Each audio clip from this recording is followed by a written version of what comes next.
going to be 5 parts to this video. These magazines are going to battle it out to see which one is comparable or better than the Magpul M3. There's going to be a total of 60 points that each magazine can earn from 10 different categories: loading, ergonomics, rigidity, ease of disassembly, gripability, if that's a word, weight, drainage, comfort, projectile friendliness for reloaders, you know, your options, like are they limited or not, and features. And there's a total of 6 points that can be had for features, and we'll go over that. Round 1. The IMI Gen 1 magazine features these horizontal ribs, you might call it.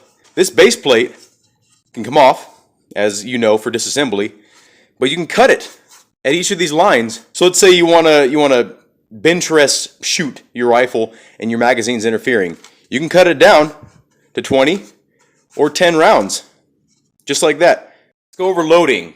These are 150 grain soft points, by the way. I seated these as long as I could realistically go. I loaded it to the magazine actual length, as you can see. It's just literally right there. Okay, the rounds are starting to kind of point up a little bit, as you can see. There's a little bit of gap near the rim too, usually indicative of the ogive of the bullet causing extra friction on the internal ribs. Getting much more difficult to load, but it's not so hard that I can't do it. I think even someone with weak hands would be able to do this. Feel a little bit more resistance now. If you do notice, though, it's kind of odd. The rounds have kind of straightened themselves out and they're no longer tipping forward. So that is the last round. So that was, I felt some resistance definitely, but it wasn't unreasonably difficult. Taking the rounds out, this is about the 5th round down, and as you can see, it's nosedived into the front of the magazine. Now, I can say that with factory loaded ammunition, they wouldn't seat these out this far with 150 grains. Try the M2. Okay, already I see a little bit of gap.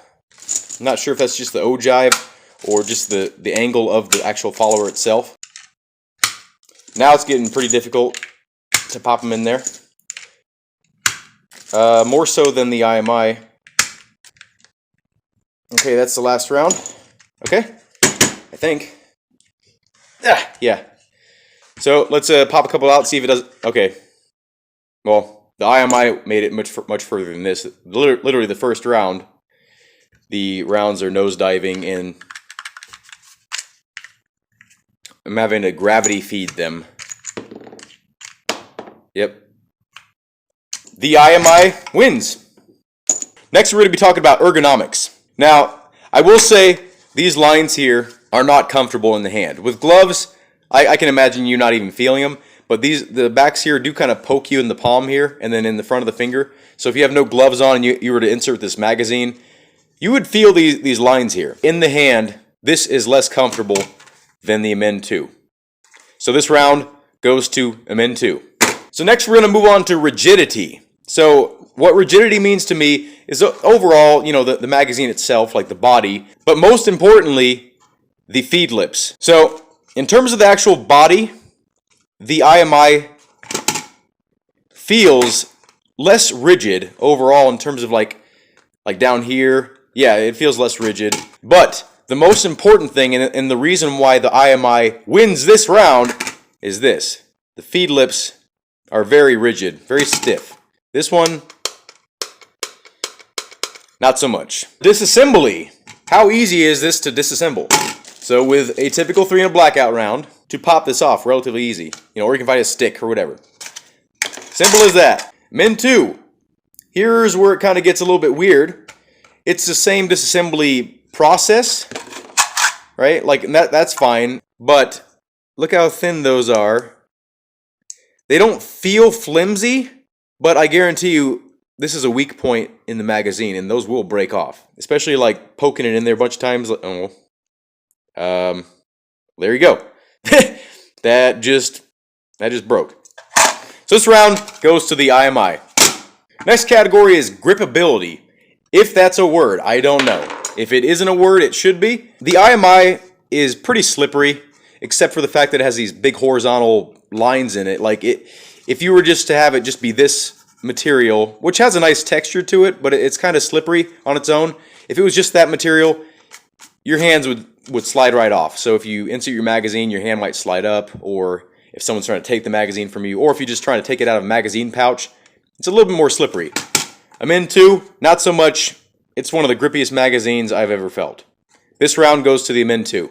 Weight is important to a lot of people, especially, people where, firearms are their profession. Like, they deal with firearms all day. They're out on the battlefield, or they're on duty. Weight is important. It's the stuff that you carry around with you all day sometimes, depending on your profession or your hobbies. Which one of these is lighter? By visuals, you would think this magazine, and you'd be right. This magazine's lighter. This one wins. This is actually the second lightest magazine in the review.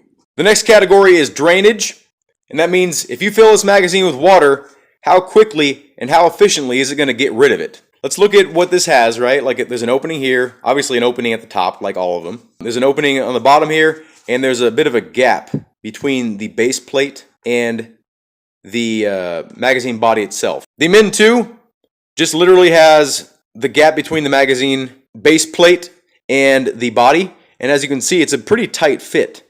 The Min 2 actually is the worst performer in this category. It does not have good drainage properties, and this one beats it out by just a bit. Comfort. You want your magazine to be comfort. You're going to be doing mag changes, you're going to be wearing them, like depending on what kind of gear you have, they're going to be close to your body. What's more comfortable? Now, like I said earlier in this portion of the review, these horizontal lines are very uncomfortable. I don't like them how they feel in the hand, but I understand why they're there. It's a cool feature.